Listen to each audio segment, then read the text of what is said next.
Drama की starting हमारी female lead जिया के साथ होती है, जो यहाँ अपनी ब्लाइंड डेट के लिए गई होती है। और इसका जो ब्लाइंड डेट पार्टनर होता है वो यहाँ पर इससे कुछ बात करने के बजाय पहले मज़े में खाना खा रहा होता है, और फिर उसके बाद वो वेट्रेस को आवाज़ देता है। तो जाकर जिया को पता लगता है कि ये तो बोल सकता है। फिर जिया उसे पूछती है कि तुम ही वो बंदे हो जिसको मेरी आंटी ने बताई थी कि इतना अच्छा बंदा मुझे कहीं भी नहीं मिलेगा। तो फिर वो अपनी तारीफ़ें बताने लगता है और जिया से कहता है कि मैं चाहता हूँ कि मुझसे शादी करने के बाद तुम एक हाउसवाइफ बन के रहो और मैं तुम्हें हर महीने 2000 दिया करूँगा। तो फिर जिया सुनकर शौक होती है कि 2000। तो कहता है कि बहुत ज़्यादा है ना, देखो मुझसे शादी करने में तुम्हें तो बहुत फ़ायदा ही है, और बस तुम्हें करना क्या है, मेरी मॉम का अच्छे से ख्याल रखना है और घर के काम करने हैं। वैसे भी मैंने सुना कि तुम्हारी तो कोई मॉम नहीं है, तो मेरी मॉम को ही तुम अपनी मॉम समझ लेना। और वो ऐसी अपनी बहुत सारी डिमांड्स बताने लगता है। फिर जिया को बहुत गुस्सा आने लगती है और वो यहाँ से उठकर जा रही होती है। तो वो रोकता है और इससे कहता है कि मेरे जैसा इतना अच्छा लड़का तुम्हें कहीं मिल ही नहीं सकता है, और देखो मैं तो तुम जैसी स्कूल की लड़कियों से काफ़ी डेट कर चुका हूँ, तो तुम कोई पहली नहीं हो। जिया को बहुत ज़्यादा गुस्सा आ जाती है और वो इसके मुंह पर पानी फेंक देती है। तो फिर वो चिल्लाने लगता है कि मैं अपनी मॉम को बताऊंगा। जिया कहती है कि तुम तो अपनी मॉम के रोतोड़े बच्चे हो, एक काम करो तुम घर जाओ और अपने लिए एक बेबी सीटर हायर कर लो। ऐसा बोलकर वो चली जाती है। और फिर जब वो अपनी स्कूटी चलाकर जा रही होती है तो बीच रास्ते में उसे उसकी आंटी की कॉल आती है। जिया की आंटी उसे चिल्लाने लगती है कि तुमने उस बंदे के मुंह पर पानी फेंक कर आई हो और इतने अच्छे लड़के के साथ तुम बदतमीजी करके आई हो। तुम्हें पता है ना, शादी करने के लिए तुम्हें कोई एक अच्छा लड़का मिलने वाला नहीं है, या फिर तुम अभी भी अपने कजिन के बॉयफ्रेंड के पीछे पड़ी हुई हो। तो जिया कहती है कि आंटी आप कुछ ज्यादा सोच रही हो, और मैं आपको बता दूं कि मेरे पास ऑलरेडी एक बॉयफ्रेंड है। तो सुनकर आंटी शॉक होती है कि अचानक से कैसे आ गया। तो जिया कहती है कि मेरे पास तो कब से था, एक काम करते हैं, अगर मैं किसी दिन फ्री होंगी तो मैं अपने बॉयफ्रेंड को आपसे मिलवा दूंगी। ऐसा बोलकर ये कॉल कट कर देती है।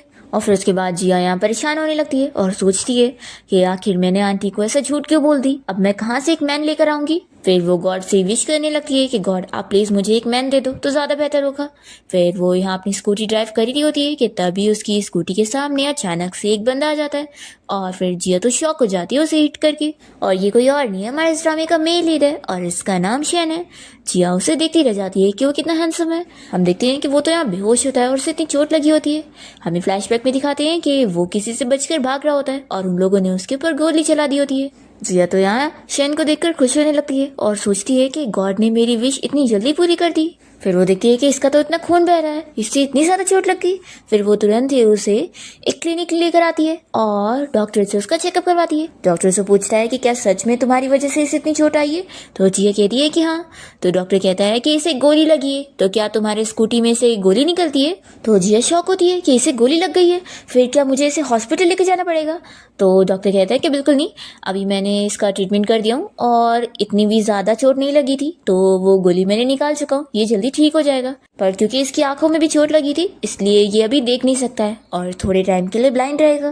तभी यहाँ पर शैन को होश आने लगता है और वो अपनी पट्टी हटाने जा रहा होता है। तो जल्दी से डॉक्टर उसे रोकता है और उसे बताता है कि उसकी आंखों में चोट लगी है, तो वो अभी के लिए लाइट नहीं देख सकता और ना अपनी आंखों को हाथ से टच कर सकता है। तो फिर शैन पूछने लगता है कि मैं कहाँ पर हूँ। तो जिया उसे बताती है कि मैं तुम्हें अपने घर के पास के क्लिनिक में लेकर आई हूँ, एक्चुअली मैंने तुम्हें गलती से स्कूटी से हिट कर दी थी। देखो तुम मुझे अपने फैमिली का नंबर दे दो, मैं तुम्हारे लिए तुम्हारे फैमिली को कांटेक्ट कर दूंगी। तो शैन कहने लगता है कि मुझे कुछ भी याद नहीं है।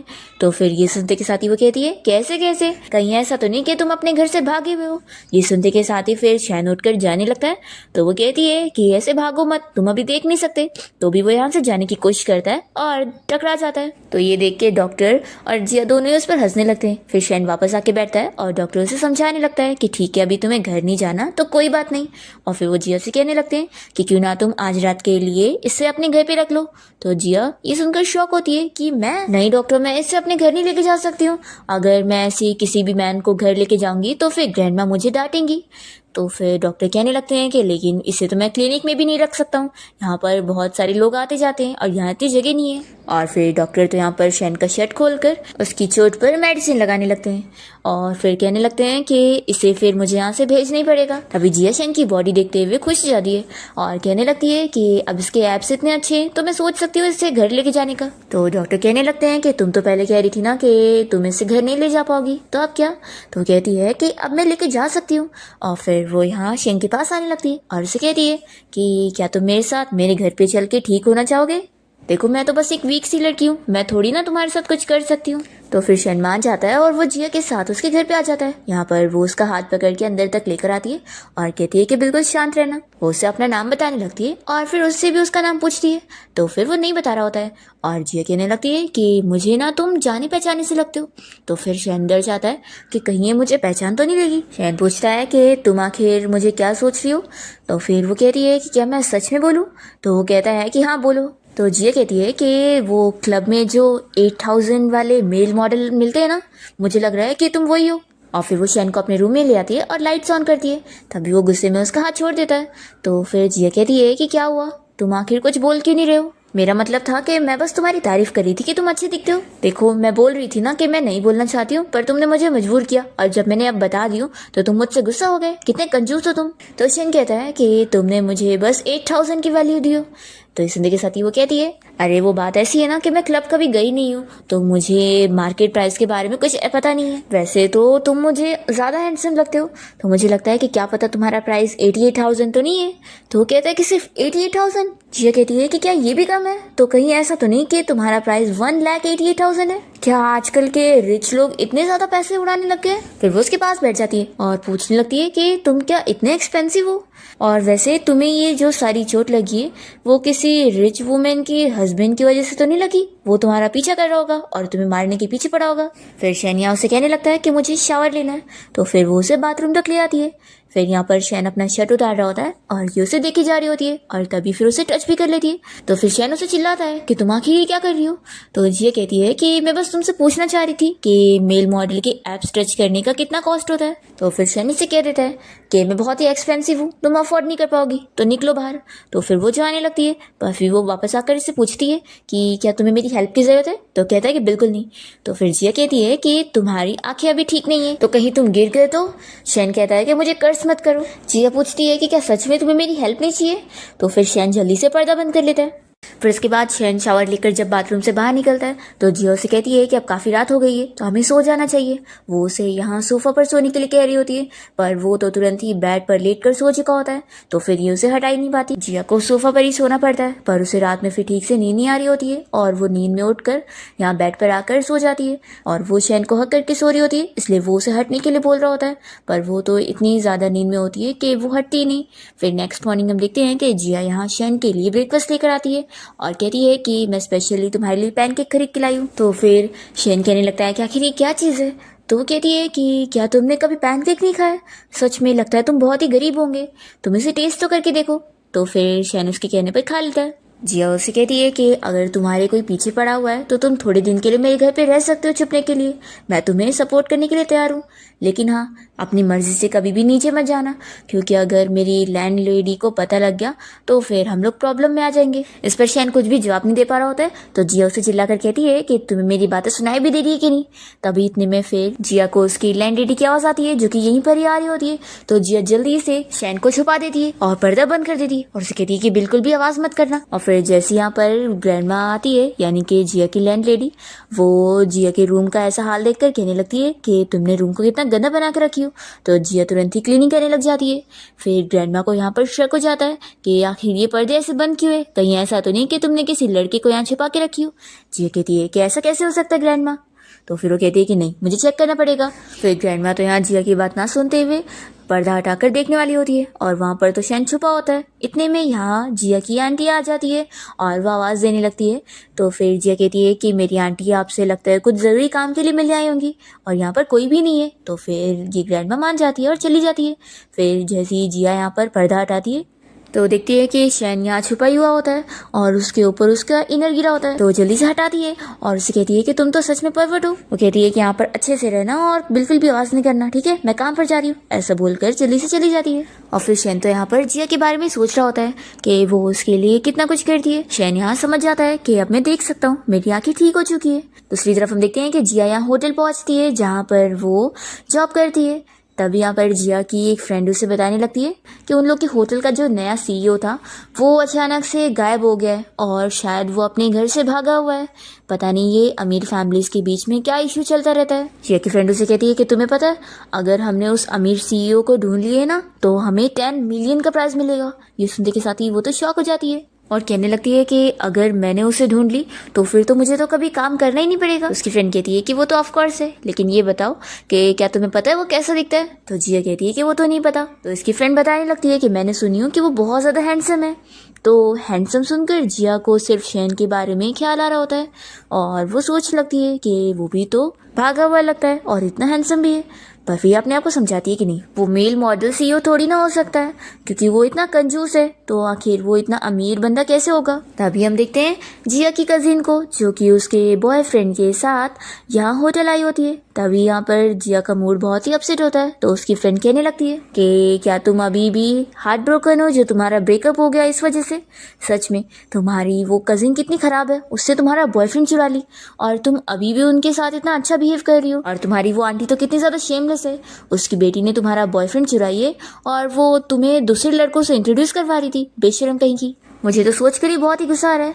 जिया कहती है कि जाने दो, अब वैसे भी वो मेरा एक्स बॉयफ्रेंड है। तभी हम देखते हैं कि जिया की कजिन लीनू से यहाँ देख लेती है और फिर वो अपने बॉयफ्रेंड के साथ मिलकर उसे यहाँ शो ऑफ कर रही होती है। और फिर वो जिया से कहने लगती है कि हम दोनों तो यहाँ होटल रूम में टाइम स्पेंड करने के लिए आए हैं और तुम कितनी बेचारी हो ना, तुम्हें तो होटल में वेटरेस की जॉब करनी पड़ रही है। जिया इन लोग की बातों को इग्नोर करते हुए इन्हें रूम बुक करके कार्ड दे देती है और फिर यहाँ से जाने लगती है।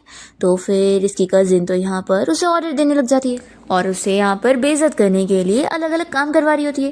पहले वो उसे अपना खाना मंगवाती है और कहती है कि अब मुझे ड्रिंक भी सर्व करो। जिया कहती है कि मैं, तो वो कहती है कि ऑफ कोर्स तुम नहीं करोगी तो फिर ऐसे कैसे चलेगा, हम लोग कस्टमर है। तो फिर जिया मान जाती है और बहुत ही गुस्सा होते हुए अपने आप को कंट्रोल कर रही होती है और उन्हें ड्रिंक सर्व कर रही होती है। फिर इसकी कजिन तो अभी भी नहीं मानती और शावर लेने के बहाने बाथरूम में जाती है और जब पानी अंदर नहीं जा रहा होता है तो जिया को वो बाथरूम की प्रॉब्लम को भी ठीक करने के लिए बोलती है। जिया को बहुत गुस्सा तो आ रहा होता है, पर अब उसकी ये जॉब है तो वो अपने आप को कंट्रोल करते हुए काम कर रही होती है। और तभी वो यहाँ पर अपना चश्मा जब निकाल देती है तो उसके बाल भी खुल जाते हैं और उसे देखते हुए उसकी ये कजिन लिन और उसका बॉयफ्रेंड दोनों ही हैरान रह जाते हैं कि वो कितनी ज़्यादा ब्यूटीफुल है। कजिन तो जेलस भी हो जाती है। और तभी जिया यहाँ से स्कार्फ निकालती है और अपनी कजिन से कहती है कि यानी ये तुम्हारा ही काम था, तुमने जानबूझ के इसे खराब करी थी। तो फिर वो कहती है कि तो क्या, मैं यहाँ की कस्टमर हूँ तो तुम्हें तो ये सब काम करना ही पड़ेगा, तुम कुछ नहीं कह सकती हो। और फिर इसकी कजिन इसकी चश्मे को नीचे फेंक देती है और कहती है कि अरे ये तुम्हारा था ना, बहुत जरूरी था, मैंने सुनी थी। और फिर वो जानबूझ के जिया के इस चश्मे के ऊपर पैर रख देती है और उसे तोड़ देती है। जिया उसे मना भी करती है कि वैसा ना करे, पर वो नहीं सुनती। एक्चुअली ये चश्मा जिया के डैड का होता है और वो अब इस दुनिया में नहीं है और जिया के पास अपने डैड की आखिरी निशानी है। जिया की कजिन लीनू का मजाक उड़ाने लग जाती है कि तुम्हारी ओल्ड फैशन चश्मे मैंने तोड़ दी, वैसे भी कोई काम के नहीं थे।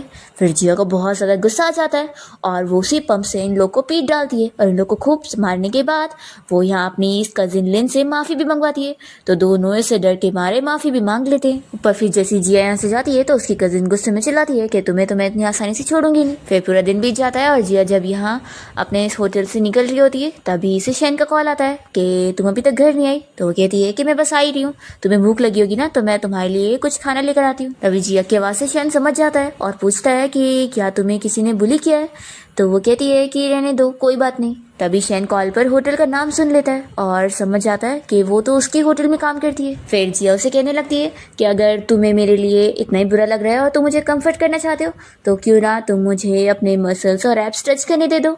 फिर ये सुनते के साथ ही शैन तो उसका कॉल कट कर देता है और जिया सोचती है कि सच में कितना कंजूस है वो। और फिर हम देखते हैं कि शैन यहाँ पर अपनी आँख पे से पट्टी हटा देता है और उसके बाद वो जिया से मिलने के लिए अपनी कार में बैठ कर निकलता है। दूसरी तरफ जिया जब यहाँ होटल से निकल रही होती है तभी उसकी कजिन लेनू से यहाँ रोक लेती है और फिर वो मैनेजर को जिया के बारे में कंप्लेन करने लगती है कि इस लड़की ने देखो मेरे कैसे स्कर्ट को खराब कर दी है। क्या आप लोगों के स्टाफ इस तरीके के हैं जो कस्टमर के साथ ऐसे बेइज्जती करते हैं? तो फिर मैनेजर जिया के बदले में माफ़ी मांगती है और पूछती है कि आप क्या चाहती हैं, हम आपको पे कर देंगे। तो फिर लिन कहती है कि मुझे पैसे नहीं चाहिए, मैं चाहती हूँ कि ये लड़की मुझसे माफ़ी मांगे और अगर ये माफ़ी नहीं मांगेगी तो इसे इसी वक्त फायर करो। तो फिर मैनेजर जिया से कह देती है कि अभी इसी वक्त कस्टमर से माफ़ी मांग लो, नहीं तो फिर मुझे तुम्हें निकालना पड़ जाएगा। जिया माफ़ी नहीं मांग रही होती है तो फिर लिन कहती है कि फिर अभी इसे फायर करो।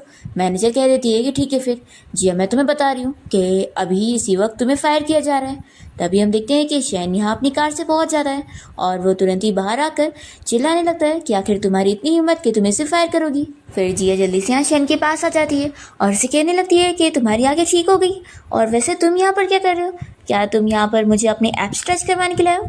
तो वो कहता है कि बिल्कुल नहीं। तो फिर गुस्सा हो जाती है कि फिर तुम यहाँ क्यों आए हो, मुझे कंफर्ट भी नहीं करना है और यहाँ बस मुझे बुली होते हुए देखना है तुम्हें। और फिर वो रोने का नारा करने लगती है। तो शैन उसका हाथ पकड़कर अपने आप को टच करवा देता है।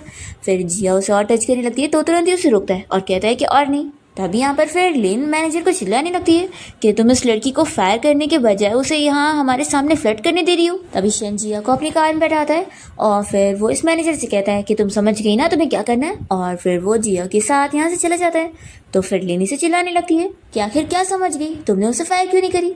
तो फिर मैनेजर बताती है कि वो हमारे सीईओ है और उनके ऑर्डर के खिलाफ हम नहीं जाते। ऐसा बोलकर मैनेजर अंदर चली जाती है। फिर लिन सोच में पड़ जाती है कि वो सच में सीईओ है। दूसरी ओर हम देखते हैं कि जिया यहाँ शेन के साथ जाते हुए उससे पूछ रही होती है कि आखिर तुम्हारे पास इतनी महंगी कार कहाँ से आई, क्या तुम्हें किसी रिच वुमेन ने दी है।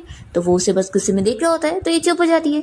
इसके बाद जिया जब घर पहुँचती है तो उसे उसकी आंटी की कॉल आती है और वो कहने लगती है कि आखिर तुम अपनी कजिन को ऐसे कैसे मार सकती हो। मानती हूँ कि उसने तुम्हारे साथ गलत करी, लेकिन तुम्हें ऐसा नहीं करना चाहिए था। क्या तुम अभी भी उस जो को पसंद करती हो? देखो याद रखो कि अब वो तुम्हारी कजिन का बॉयफ्रेंड है, समझी। और तुम्हें अगर कोई चाहिए तो मैं तुम्हारे लिए एक वैसे ही रिच बंदा इंट्रोड्यूस करवा देती हूँ। तो जिया कह देती है कि नहीं, इसकी जरूरत नहीं है, मेरे पास पहले से ही बॉयफ्रेंड है, मैंने बोली ना, और मैं आपको कल ही उसे मिलवा दूंगी, आप फिक्र मत करो। ऐसा बोल कर ये कॉल कट कर दिए। फिर इसके बाद हम देखते हैं कि जिया शैन के लिए खाना रेडी करती है और उसे खाने के लिए बुला रही होती है। तभी शैन उसे पूछने लगता है कि क्या तुम्हारे पास कंप्यूटर है। तो वो कहती है कि तुम्हारी आंखें अब भी ठीक हुई है और तुम्हें अब भी गेम खेलना है अपनी आंखें खराब करने के लिए। तो वो कहता है कि मुझे काम करना है। तो फिर वो उसे अपना लैपटॉप लाकर दे देती है और बताती है कि मैंने ये स्कॉलरशिप में जीती थी। लेकिन वैसे ये बताओ कि मेल मॉडल्स भी क्या कंप्यूटर में काम करते हैं। फिर वो उसे साथ साथ खाना भी खाने के लिए बोल रही होती है और बताती है कि ये बहुत महंगा खाना है, मैंने $100 में इस डिश को खरीदी हूँ। तो वो कहता है कि मैंने कभी भी $100 वाली डिश नहीं खाया। तो फिर ये कहने लगती है कि सच में तुम इतने गरीब हो, लेकिन तुम तो अच्छे खासे पैसे कमाते हो ना, तो तुमने कैसे नहीं खाए। तो फिर वो कहता है कि मैं कह रहा था कि मैंने इतनी सस्ती चीज़ कभी नहीं खाया। इस नुक्ते के साथ ही जिया को गुस्सा आती है और वो कहने लगती है कि तुम कितने अनग्रेटफुल हो। ठीक है, तुम्हें नहीं खाना तो कोई बात नहीं, वो उठा के लेके जाने वाली होती है। पर फिर उसे याद आता है कि उसे अपनी आंटी को कल एक बॉयफ्रेंड दिखाना है। तो वो सोचती है कि अगर मैं इसे लेकर जाऊँ तो। फिर वो यहाँ प्लेट रख देती है और उसे पूछने लगती है। तो शेन कहता है कि नहीं है। तो जिया कहने लगती है कि कितना बड़ा कोइंसिडेंस है, मेरे पास भी कोई बॉयफ्रेंड नहीं है, तो क्यों ना हम लोग जोड़ी बन जाए। तो वो इसे साफ कह देता है कि बिल्कुल नहीं। तो जिया गुस्सा हो जाती है और उसे चिल्लाती है कि यहाँ मुझे कोई नहीं पड़ी कि तुम एक ब्लाइंड हो और तुम एक मेल मॉडल भी हो, फिर भी मैं तुम्हें अपना बॉयफ्रेंड बनाने के लिए रेडी हो रही थी, पर तुम हो के देख लो, कुछ ज़्यादा ही भाव खा रहे हो। तो फिर शैन कहने लगता है कि अभी हम दोनों एक दूसरे को कितना ही जानते हैं जो तुम मुझसे ऐसी बात कर रही हो। तो जिया उसे चिल्लाने लगती है कि अगर मेरी सिचुएशन इतनी स्पेशल ना होती ना तो मैं तुम्हें कभी पूछती भी नहीं, ठीक है। और फिर वो इस प्लेट को उठाने जा रही होती है, तभी गलती से वो गिरा देती है और प्लेट टूट जाती है। जिया जैसे उठाने जाती है तो शैन उसे रोक देता है कि तुम्हें चोट लग जाएगी, और फिर वो उसे साइड में बैठाता है और उसकी केयर कर रहा होता है। तो फिर जिया ये देखते हुए उसे पूछती है कि क्या तुम्हें मेरी फिक्र हो रही है। तो शैन कहता है कि बिल्कुल नहीं। जिया उससे पूछने लगती है कि मैंने जब भी तुमसे पूछी थी कि क्या हम दोनों कपल बन सकते हैं, तुम इस बारे में क्या सोचते हो। शैन को शक हो जाता है कि लगता है इसे मेरे बारे में पता चल गया है, इसलिए वो उसे पूछता है कि क्या तुम मेरी आइडेंटिटी के बारे में जान गई हो।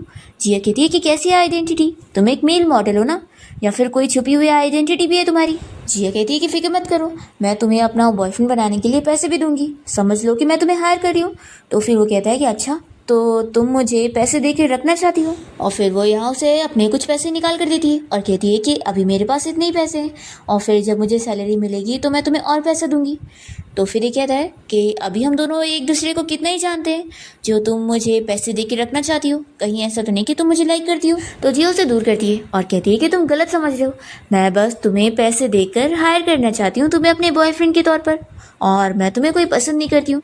तो फिर ये कहता है कि फिर तुम्हारे कहने का क्या मतलब था। तो जिया फिर इसे बता देती है कि एक्चुअली मेरी आंटी पीछे पड़ी है मुझे एक ब्लाइंड डेट से इंट्रोड्यूस करवाने के लिए, तो मैं बस उन्हें अपने बॉयफ्रेंड से मिलवाना चाहती हूँ ताकि वो मेरे पीछे पड़ना छोड़ दे। तो शैन सोचता है कि अच्छा, तो ये इसका रियल मकसद है। अब मुझे समझ आया कि ये अभी मेरे बारे में बिल्कुल नहीं जानती है कि मैं कितना अमीर हूँ, और ना ही ये मुझे लाइक करती है। फिर ये जिया से पूछने लगता है कि तुम क्या सच में सोच रही हो कि मैं एक मेल मॉडल हूँ। जिया कहती है कि तो क्या, तो बताओ तुम हाँ कह रहे हो कि नहीं। तो शैन इसे इसके पैसे दे देता है और नहीं बोलता है। तो फिर जिया सोचती है कि सच में ये बहुत ही महंगा मेल मॉडल है, इसलिए ये अपनी प्राइस कम कर ही नहीं रहा। फिर ये उसके पास जाती है और कहती है कि एक काम कर सकते हो, मुझे सस्ते वाले मेल मॉडल से मिलवा दोगे। तो ये कहता है कि मैं उन्हें नहीं जानता, तो जिया सोचती है कि लगता है ये गुस्सा हो गया है। फिर ये उसे कहती है कि क्या तुम मेरे साथ बाहर घूमने चलना चाहते हो। तो फिर शेन मान जाता है। जिया जब उसे लेके जा रही होती है तभी कोई दरवाजे पे नॉक करता है। तो जिया कहती है कि लगता है मेरी लैंड लेडी आई होगी, इसलिए वो जल्दी से यहाँ शेन को छुपा देती है। और फिर वो दरवाज़ा खोलती है तो देखती है कि उसकी आंटी यहाँ पर किसी ओल्ड मैन को अपने साथ लेकर आई होती है। जिया इससे पहले कुछ पूछती है तो आंटी जल्दी से उस ओल्ड मैन को लेकर अंदर घुस जाती है। फिर जिया कहने लगती है कि आखिर ये कौन है। तो फिर आंटी उससे कहती है कि तुम ऐसी ही जिद कर रही थी कि तुम्हारे पास कोई बॉयफ्रेंड है, मैं जानती हूँ कि कोई नहीं है, इसलिए मैं तुम्हारे लिए एक रिच बंदा लेकर आई हूँ। इतना अच्छा ब्लाइंडेड तुम्हें कहीं और नहीं मिलेगा। तो जिया कहती है कि अच्छा ऐसी बात है, मुझे तो लगा था कि आप इन्हें डेट कर रही होंगी। तो फिर आंटी कहती है कि तुम कैसी बात कर रही हो। फिर इसकी आंटी तो इस ओल्ड मैन की बहुत तारीफें करने लगती है कि वो कितना अमीर है, अगर उससे शादी करेगी तो वो आराम ही जिंदगी जिएगी और उसे काम भी नहीं करना पड़ेगा, बस उसके 2 बच्चों का ख्याल रखना होगा। जिया तो सुनकर शौक हो जाती है और पूछती है कि इस आदमी की कितनी शादी है, दूसरी। तो फिर आंटी बताती है कि एक्चुअली तीसरी। फिर जिया को तो गुस्सा आ जाता है और वो कहती है कि अगर ये इतना ही अच्छा है तो आप ही क्यों नहीं इसे शादी कर लेती। तो फिर आंटी चिल्लाती है कि एक तो मैं तुम्हारा अच्छा सोच रही हूँ और तुम यहाँ मुझे बातें सुना रही हो। देखो तुम्हें कोई लड़का मिलने वाला तो नहीं है और तुम मेरी बेटी के बॉयफ्रेंड के ऊपर नजर मत डालना, उन दोनों की जल्द ही शादी हो जाएगी। तो जिया कहती है कि फिक्र करने की जरूरत नहीं है, मेरे लिए बहुत सारे लड़के लाइन लगाए हुए हैं, मैं ऐसे भी अगर सड़क पर जाऊंगी ना तो मुझे एक हैंडसम लड़का मिल ही जाएगा और वो भी अमीर भी। तो फिर आंटी जिया का मजाक उड़ाने लगती है और कहती है कि तुम तो ऐसे कह रही हो जैसे तुम्हें कोई अमीर सीईओ मिलने वाला है। तभी यहाँ पर शैन आ जाता है और कहता है कि क्यों नहीं मिल सकता। फिर जिया जल्दी से शैन के पास जाती है और उसे कहती है कि तुम यहाँ पर क्यों आ गए। आंटी पूछने लगती है कि तुम आखिर कौन हो। तो फिर जिया बताती है कि ये फ्रेंड है और शैन खुद को बताता है कि मैं इसका बॉयफ्रेंड हूँ। तो फिर ये सुनकर वो लोग तो शॉक हो जाते हैं और फिर आंटी पूछती है कि आखिर तुम दोनों का क्या रिलेशन है। तो फिर शैन जिया को हक करते हुए कह देता है कि मैं इसका बॉयफ्रेंड हूँ। और फिर वो इस ओल्ड मैन को चिल्लाता है कि तुम मेरी गर्लफ्रेंड के साथ डेट पर आए हो, निकलो यहाँ से। तो फिर वो ओल्ड मैन तुरंत ही चला जाता है और फिर आंटी कहने लगती है कि आखिर क्या ये सच में तुम्हारा बॉयफ्रेंड है। जिया हाँ कहती है कि हाँ ये मेरा बॉयफ्रेंड ही है। तो भी आंटी यकीन नहीं कर रही होती है और कहने लगती है कि क्या पता तुम मुझे धोखा दे रही होंगी, तुम मुझे कैसे प्रूफ करोगी। तो फिर शैन यहाँ जिया के गाल पे किस कर लेता है और कहता है कि अब क्या और भी कुछ करके दिखाए। तो फिर आंटी ये सब देखते हुए एम्बैरस होते हुए बाहर चली जाती है और फिर वो गुस्से में अपनी बेटी लिन को कॉल करके इस बारे में बता देती है कि जिया ने तुम्हारे बॉयफ्रेंड जो से भी अच्छा दिखने वाला हैंडसम बॉयफ्रेंड ढूंढ लिए। फिर इसके बाद जिया यहाँ पर शैन को हक करते हुए उससे थैंक्स करने लगती है और कहती है कि मुझे पता था कि तुम ऐसे कैसे मुझे छोड़ दोगी, तुम मेरी हेल्प जरूर करोगी। तो शैन उसे कह देता है कि मेरा ऐसा कोई मतलब नहीं था, मैं बस चाहता था कि तुम मुझे डिस्टर्ब ना करो, इसलिए मैंने ऐसा बोल दिया। और फिर वो उसे दूर कर देता है कि तुम मुझे ऐसे टच मत करो। तो फिर जिया उसे दूर पुश करती है और कहती है कि तुम भूलो मत कि तुम मेरे घर पे हो, मैं तुम्हारे साथ कुछ भी कर सकती हूँ और अभी तो तुम्हें चोट भी लगी हुई है, तुम कहीं भाग भी नहीं पाओगे। तो फिर शैन यहाँ पर उसे दूसरी तरफ पुश करता है और उसे किस करने वाला होता है। तो जिया जल्दी से उसे रोक देती है और कहती है कि मैं बस मजाक कर रही थी, देखो तुम बोर हो रहे होंगे ना, इसलिए मैं तुम्हारे साथ बस छोटा सा जोक कर रही थी और कुछ भी नहीं। तो फिर शैन इसे कह देता है कि तुम याद रखो कि तुम मुझसे दूर रहा करो। तो जिया कहती है कि ठीक है मैं समझ गई। फिर वो जा रहा होता है और ये उसे गुस्से में उंगली दिखा रही होती है, पर फिर वो जैसे ही मुड़ के देखता है तो फिर वो अच्छे से बिहेव करने लगती है। तभी इतने में घर पे ग्रैंड माँ आ जाती है और वो शैन को देख लेती है। तो फिर वो जिया से गुस्से में सवाल करने लगती है कि मैं बस थोड़ी देर के लिए यहाँ से गई थी और तुम घर पे वाइल्ड मैन को लेकर आई हो। तो फिर जिया बताती है कि ये कोई वाइल्ड मैन नहीं है बल्कि ये मेरा बॉयफ्रेंड है।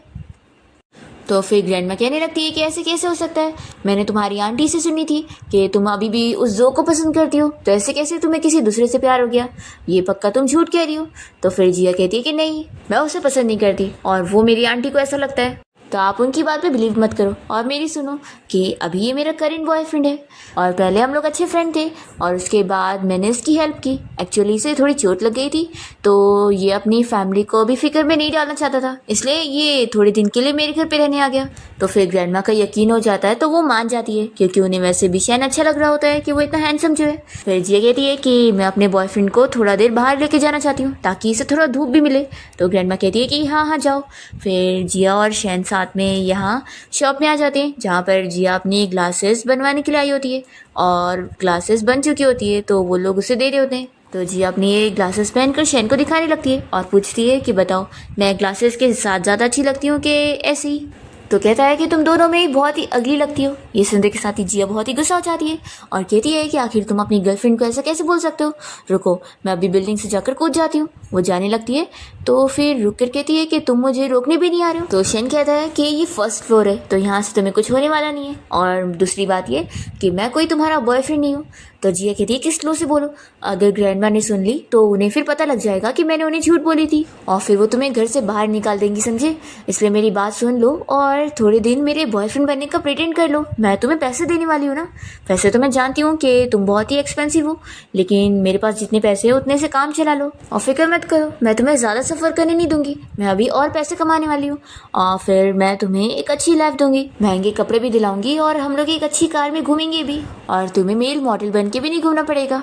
तो ठीक है मान जाओ ना। ऐसे बोलकर फिर वो उसे मना रही होती है। तो शैन तो गुस्सा होकर जा रहा होता है कि तुम आखिर मुझे क्या नाम से बुला रही हो। तो जिया उसे मनाने लग जाती है कि आखिर मैं तुम्हें क्या बोलकर बुलाऊं, फिर क्या मैं बेबी बोलूं। तो फिर वो और गुस्सा हो जाता है और कहता है कि तुम बस मुझे मेरे नाम से बुलाओ। फिर यहाँ पर जिया को उसकी आंटी की कॉल आती है और वो उसे कहती है कि क्या तुम अभी भी अपनी कजिन से माफ़ी नहीं मांगना चाहोगी, देखो माफ़ी मांग लोगी तो तुम्हें वापस वही जॉब मिल जाएगी। तो जिया कहती है कि इसकी ज़रूरत नहीं है, मुझे अब वो जॉब चाहिए भी नहीं, बेकार जॉब। ऐसा बोलकर वो कॉल कट कर देती है। तो फिर शैनी से पूछने लगता है कि आखिर तुम्हारी जॉब में क्या खराबी है। तो जिया फिर बहुत सारी बुराई से बताने लगती है और कहती है कि तुम्हें पता है कि हमारे होटल का वो नया सीईओ भी गायब हो चुका है और उसकी वजह से होटल मैनेजमेंट में कितनी प्रॉब्लम आ रही है और हमें भी हमारी सैलरी टाइम पर नहीं दी गई, और मुझे तो लगता है कि हम जो यहाँ मेहनत से काम कर रहे होंगे वही पैसों का फ़ायदा उठाकर वो सीईओ वहाँ पर लड़कियों के साथ फ्लर्टिंग कर रहा होगा। तो शैन को अपने बारे में ये सब सुनकर गुस्सा आ रही होती है। तो जिया उसे मनाने के लिए जाती है कि तुम क्यों गुस्सा हो रहे हो, मैं उसकी बात कर रही हूँ तुम्हारी नहीं। देखो अभी हम लोग घर चलने वाले हैं, तो अगर तुम मुझसे ऐसे गुस्सा रहोगे और मुझे इग्नोर करोगे तो फिर ग्रैंडमा समझ जाएगी और फिर तुम्हें घर से बाहर निकाल देगी। तो ये मत बोलना कि मैंने तुम्हें निकाली हूँ। तो फिर शैन इसका हाथ पकड़ने के लिए मान जाता है। फिर इसके बाद जिया और शैन जब साथ में घर पहुँचते हैं तो ग्रैंडमा जिया को देखकर पूछती है कि तुम वापस क्यों आ गई। तो फिर जिया बताती है कि असल में मैंने अपनी जॉब से रिज़ाइन कर चुकी हूँ। तो फिर ग्रैंडमा कहने लगती है कि इतनी अच्छी जॉब को तुमने क्यों छोड़ दी। तो वो कहती है कि अब मैं दूसरी जगह जॉब ढूंढने जा रही हूँ। ऐसे बोलकर जिया यहाँ से चली जाती है और फिर शैन अकेला बचता है। तो ग्रैंडमा कहने लगती है कि अब तुम फ्री क्या बैठोगे, चलो मेरे साथ चलो और मेरे डॉग को वॉक करवाओ। तो शैन जब यहाँ डॉग का नाम सुनता है तो उसे पता लगता है कि जिया जिसका नाम ले रही थी, जिसके साथ वो कंपेयर कर रही थी उसे, वो उसे डॉग के साथ कंपेयर कर रही थी। फिर इसके बाद शैन डॉग को वॉक करा रहा होता है ग्रैंडमा के साथ। तो फिर यहाँ पर जो भी ग्रैंडमा की फ्रेंड होती है वो उनसे कहने लगती है कि आप क्या अपने ग्रैंड सन इन लॉ को लेकर घूम रही है, कौन है ये हैंडसम बंदा। तभी हम देखते हैं कि जिया की कजिन लिन अपनी मॉम के साथ यहीं पर ही आ रही होती है और वो शैन को देख लेते हैं और बातें करने लगते हैं कि देखो यही है जिया का बॉयफ्रेंड। तो फिर लिन को भी बहुत जेलसी हो रही होती है कि जिया ने इतना हैंडसम बंदा कैसे ढूंढ ली। उसकी मॉम उसे समझाती है कि देखो सिर्फ एक बंदा रखने से कोई काफ़ी नहीं है, तो तुम्हें और भी सपोर्टर अपने लिए ढूंढने चाहिए, जाओ उसे भी फंसा के आओ। और फिर लिन यहाँ शैन के सामने इंप्रेशन जमाने के लिए आ जाती है और उसे हैंडशेक करना चाह रही होती है। उसे बताती है कि मैं जिया की कजिन हूँ। तो शैन साइड हो जाता है और कहता है कि मैं तुम्हें नहीं जानता। तो वो सोचती है कि जाने दो, जितने बंदे सीधे होते हैं वो उतनी ज़्यादा फंसते हैं। फिर ये उसके ऊपर गिरने वाली होती है तो शैन साइड हो जाता है तो वो तो नीचे गिर जाती है। फिर ये नाटक करने लगती है कि मेरे पैर में चोट लग गई है, मैं उठ नहीं पा रही हूँ, और वो चाह रही होती है कि शैन उसकी हेल्प करे उठाने में। तो शैन तो यहाँ पे ग्रैंडमा के साथ चला जाता है। तभी एक ओल्ड अंकल आ जाते हैं और कहने लगते हैं कि मैं तुम्हारी हेल्प करूँ। वो उसे उठाने के लिए जाता है तो फिर ये उसे दूर करती है और खुद ही उठ जाती है और गुस्सा होती है कि इसे तो मैं छोड़ूंगी नहीं। फिर इसके बाद जिया जब स्कूटी से घर आ रही होती है तो सारे नेबर उसे ही देख रहे होते हैं।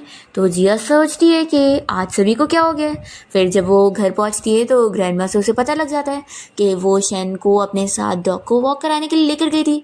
तो फिर जिया कहने लगती है कि आप इसे कैसे अपने साथ लेकर जा सकते हो, आपको पता है ना ये कितना अट्रैक्टिव दिखता है। तो फिर ग्रैंडमा कहने लगती है कि मैं बाहर इसे शो ऑफ करने गई थी और साथ ही तुम्हारी कजिन को भी दिखाने गई थी कि तुम्हारा बॉयफ्रेंड कितना ज़्यादा अच्छा है। और फिर ग्रैंडमा यहाँ शैन को समझाने लगती है कि तुम अब जिया के एक्स बॉयफ्रेंड की तरह मत बन जाना। उसकी कजिन लिन ने इसके एक्स बॉयफ्रेंड को चुरा के लेकर चली गई थी और उसने इसे चीट करते हुए उसके पास चला भी गया था। तो फिर ये सुनने के बाद शैन को पता लगता है कि जिया का ब्रेकअप कैसे हुआ।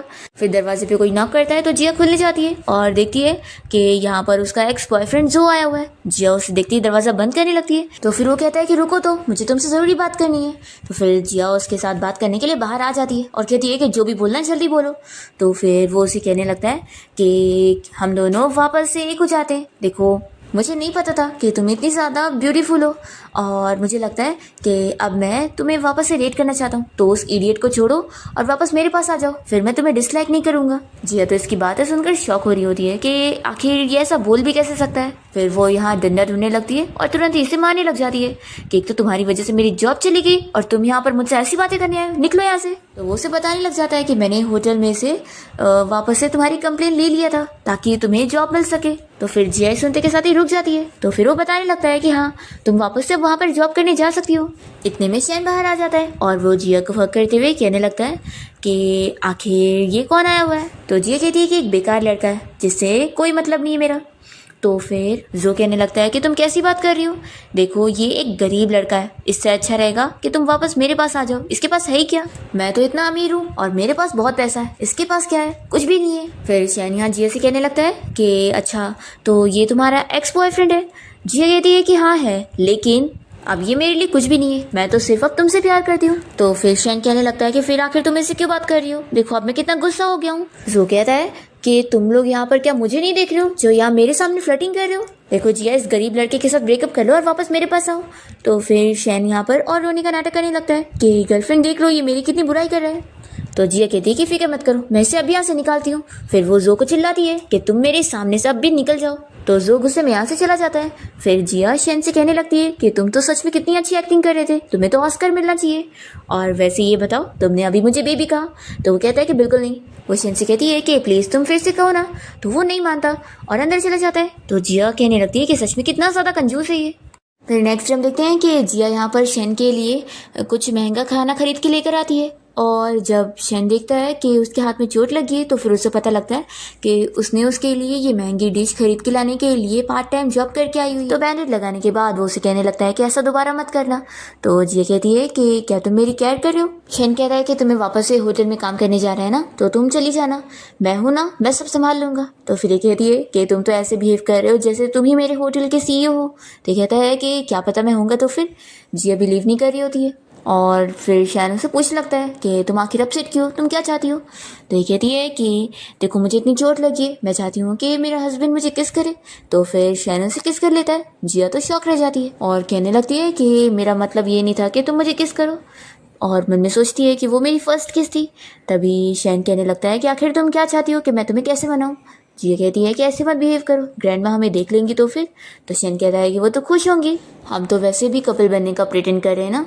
तो जिया कहने लगती है कि कहीं तुम मुझे अब एक किस के लिए प्राइस तो नहीं मांगोगी ना, बताओ आखिर एक किस का कितना कॉस्ट है। तो वो कहता है कि 10 मिलियन। ये सुनकर वो शौक हो जाती है, कितने सारे पैसे। फिर उसे याद आता है और वो इसे बताने लगती है कि वैसे तुम्हें पता है शहर का रिचेस्ट मैन यानी कि बो फैमिली का यंग मास्टर वो गायब हो गया, जो कि मेरे होटल का CEO भी है। तुम्हें पता है अगर मैं उसे ढूंढ लूंगी ना तो हमें पूरे 10 मिलियन मिलेंगे। शैन कहता है कि समझो फिर 10 मिलियन तुम्हें मिल गए। और वो उसके सामने आता है और कहता है कि क्योंकि वो मैं ही हूँ। जिया सुनते के साथ ही हंसने लगती है और कहती है कि चलो मजाक मत करो, एक काम करते हैं हम दोनों मिलकर उसे ढूंढेंगे, लेकिन वो कहाँ पर होगा। फिर जिया इस बारे में सोचने लगती है। फिर नेक्स्ट सीन में हम देखते हैं कि शैन यहाँ पर अपने असिस्टेंट से मैसेज पर बात कर रहा होता है और इसका असिस्टेंट बताने लगता है कि बॉस आपके बारे में रूमर फैल गई है कि आप मर गए और यहाँ पर कंपनी में तो बहुत ज़्यादा ही प्रॉब्लम चल रही है। तभी शैन अपने असिस्टेंट से कहकर जिया के लिए वापस से होटल में काम अरेंज करता है और कहता है कि उसे फायर नहीं किया जाना चाहिए। फिर हम देखते हैं कि जिया को यहाँ पर मैनेजर की कॉल आ जाती है और वो उसे कह देती है कि उसे वापस से काम पर आना होगा। तो फिर जिया तो खुश हो जाती है और फिर वो शैन को आकर गुड न्यूज़ देने लगती है कि कल से मैं वापस से होटल में काम करने जाने वाली हूँ। ज़रूर ये सब मेरी मैनेजर की वजह से हुआ है, मैं इतना अच्छा मेहनत से काम करती हूँ तो उन्हें भी मेरा टैलेंट दिखता होगा कि मैं कितनी मेहनती हूँ, तो इसलिए उन्होंने बात कर ली मेरे बारे में। तो शैन तो अपसेट हो जाता है कि उसका क्रेडिट कोई और ही ले रहा है। फिर यहाँ पर जिया कहने लगती है कि अब बस मुझे उस CEO को ढूंढना है ताकि मुझे 10 मिलियन मिल सके। तो कहता है कि वो तुम्हें नहीं मिल पाएंगे क्योंकि वो CEO मर भी चुका है, ये देखो उसके बारे में न्यूज़ है। तो जिया तो अपसेट हो जाती है कि ये तो कितनी बुरी बात हुई। फिर इतने में जिया को जो की कॉल आई होती है तो जिया उसे चिल्लाती है कि दोबारा मुझे कभी कॉल मत करना। तो वो इसे कहता है कि तुम कैसे भूल गई, आज क्लास रियूनियन पार्टी है, तो तुम्हें भी वहाँ पर आना होगा ना। फिर जिया अपसेट होती है कि वो क्लास रियूनियन पार्टी के लिए कैसे जाएगी, उसके पास तो कोई अच्छी ड्रेस भी नहीं है। तो शैन यहाँ पर उसके लिए एक महंगी ड्रेस मंगवाता है। फिर जिया जब यहाँ तैयार होकर आती है तो शैन उसे एक नेकलेस भी गिफ्ट करता है और उसे पहना देता है। और फिर उसके बाद वो उसे लेके जाने के लिए यहाँ एक महंगी कार भी लेकर आता है। तो जिया ये सब देखकर काफ़ी शौक होती है और सोच में बढ़ जाती है कि आखिर उसके पास ये सारे पैसे हैं। फिर वो उसे यहाँ जब होटल के बाहर तक लाता है तभी ये लोग देखते हैं कि जिया की कजिन लीन जो के साथ आई होती है और वो लोग यहाँ पे गार्ड से झगड़ा कर रहे होते हैं कि आखिर उनकी गाड़ी को पार्क करने के लिए क्यों नहीं दिया जा रहा है। तभी शैन यहाँ जिया को अपने साथ बाहर निकालता है और उसे हक कर रहा होता है। तो जिया कहती है कि क्या कर रहे हो। तो शैन कहता है कि सभी को पता चलना चाहिए कि तुम मेरी गर्लफ्रेंड हो, कि उन लोग की कार को भी तो यहाँ से बाहर निकालो, ऐसे कैसे वो लोग यहाँ पे कार पार्क कर रहे हैं। फिर लिन उसे देख लेती है और गार्ड से कहने लगती है। फिर गार्ड यहाँ पर शैन को चिल्लाने आ रहा होता है, पर जैसे ही वो उसे देखता है तो वो चुप हो जाता है और चुपचाप से उसकी गाड़ी को यहाँ पार्क करने के लिए दे देता है। और फिर शैन और जिया इन दोनों के मुंह भी नहीं लगते और अंदर चले जाते हैं। तो लिन काफी शौक होती है। फिर इसके बाद शैन और जिया जब यहाँ पार्टी के लिए पहुंचते हैं तो लिन और जो मिलकर इन लोग का मजाक उड़ाने की कोशिश करते हैं और वो लोग यहाँ पर इन लोग की बेइज्जती कर रहे होते हैं। पर फिर जब बिल भरने की बारी आती है तो जो इतना ज्यादा प्राइस देखकर शॉक हो जाता है और वो यहाँ लिन को चिल्लाता है। अभी शैन कहता है कि लाओ बिल पेमेंट मैं करूंगा और वो साइन कर देता है। तभी जब यहाँ जो उसकी साइन देखता है तो वो शॉक हो जाता है और तुरंत ही यहाँ से पार्टी छोड़कर बाहर चला जाता है। फिर सारे क्लासमेट भी यहाँ से चले जाते हैं। तभी लिन जो से पूछती है कि आखिर तुम्हें क्या हो गया। तो फिर वो बताता है कि तुमने जिससे पंगा ले लिया हो ना, पता है वो कौन है, शहर का रिचेस्ट मैन मिस्टर शैन। और इसे चिल्लाकर वो यहाँ से चला जाता है। फिर यहाँ देखते हैं कि जिया तो काफी ड्रिंक कर चुकी होती है और वो ड्रंक हो जाती है। शैन उसे लेकर साथ में घर आ जाता है। तभी शैन को अपसेट देखकर जिया पूछती है कि तुम्हें क्या हुआ है। तो फिर वो बता देता है कि मेरे ग्रैंडपा बीमार है और वो आईसीयू में है। जिया सुनते के साथ ही उसे अपना बैंक कार्ड लेकर दे देती है और कहती है कि इसके अंदर मेरी सारी सेविंग्स है, तुम अपने ग्रैंडपा को ठीक कर लेना, पैसों की वजह से मैं अपने डैड को ठीक नहीं कर पाई थी। तो फिर शैन कहने लगता है कि फिर तुम्हारे पास क्या बचेगा। तो ये कहता है कि मेरी फिक्र मत करो और फिर वो तो इतनी ड्रंक होती कि सो जाती है। फिर नेक्स्ट मॉर्निंग जब जिया की नींद खुलती है तो उससे पता लगता है कि शैन यहाँ पर नहीं है और उसने इसके लिए नोट लिख कर गया है कि वो जा चुका है। फिर इसके बाद जिया होटल में काम करने पहुंचती है और तभी यहाँ पर सीईओ की एंट्री होती है। जब जिया शैन को पीछे से जाते हुए देखती है तो वो सोचती है कि वो बिल्कुल उसकी तरह कैसे दिख रहा है। दूसरी ओर हम देखते हैं कि शैन के अंकल यहाँ शेयर होल्डर मीटिंग में आकर ये डिक्लेयर कर रहे होते हैं कि अब तो शैन जिंदा नहीं बचा और कंपनी को संभालने के लिए कोई चाहिए तो अब वो कंपनी को संभालेंगे। पर तभी फिर यहाँ पर शैन पहुंच जाता है और इसे देखकर तो इसके अंकल शॉक हो जाते हैं क्योंकि उन्हीं ने उसको मरवाने के लिए गुंडे भेजे थे, पर वो जिंदा कैसे बच कर आ गया।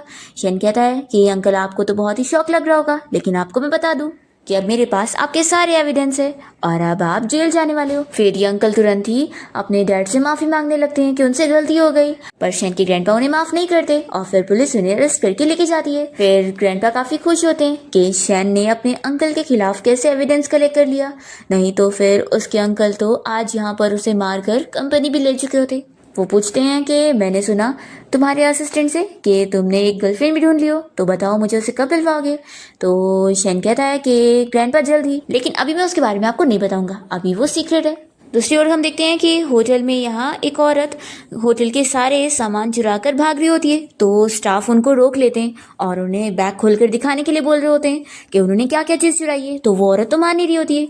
तभी यहाँ पर जिया अपनी चालाकी से उस लेडी का बैग खोल लेती है और सभी के सामने पोल खोल देती है कि वो सच में चीजें चुरा रही थी। तो फिर ये औरत तो बहुत ही गुस्सा हो जाती है और सारी चीजें फेंक फेंक कर जिया की तरफ मार रही होती है कि ले लो अपनी सारी चीजें। तभी जिया को तो यहाँ पर चोट भी लगने लगती है। इतने में यहाँ पर शैन पहुंच जाता है और सभी लोग देखते हैं कि कंपनी का सीईओ आया हुआ है और फिर वो यहाँ चिल्लाता है कि इस औरत को पकड़ो और फिर वो जिया को उठाकर सीधा अपने ऑफिस में लेकर जाता है और सभी लोग ही देखते रह जाते हैं। और फिर जिया को भी अब जाके पता लगता है कि वो इस कंपनी का सीईओ है। शैन यहाँ उसे उसके हाथ की चोट पर मेडिसिन लगाने लगता है। तो जिया कहती है कि इतनी भी ज्यादा केयर करने की जरूरत नहीं है, मैं बिल्कुल ठीक हूँ। तो फिर शैन उसे मनाने लगता है कि तुम मुझसे गुस्सा मत हो, मैं जानता हूँ कि मैंने तुम्हें क्लियरली अपने बारे में सब नहीं बताया था, उसके लिए सॉरी। जिया कहती है कि तुम्हें सॉरी बोलने की जरूरत नहीं है, वैसे भी हमारे बीच में कोई रिलेशन नहीं है, तुम मेरे बॉस हो मिस्टर शैन।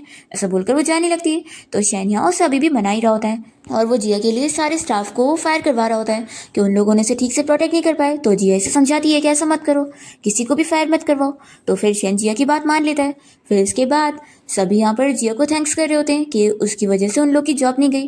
तो जिया कहती है कि कोई बात नहीं, मैंने कुछ भी नहीं करी हूँ। तभी जिया की एक कलीग उससे पूछने लगती है कि आखिर बॉस और तुम्हारे बीच में क्या है। तो जिया कहती है कि कुछ भी नहीं है और तुम सभी को भी बता देना कि सब लोग मेरे बारे में रूमर ना फैलाएं, मेरा सीईओ के साथ कोई रिश्ता नहीं है। तो फिर इसकी कलीग कहती है कि अच्छा ऐसी बात है, वैसे भी हमने सुने थे कि सीईओ की एक पहले से फियांसी है। तो ये सुनकर वो शॉक होती है।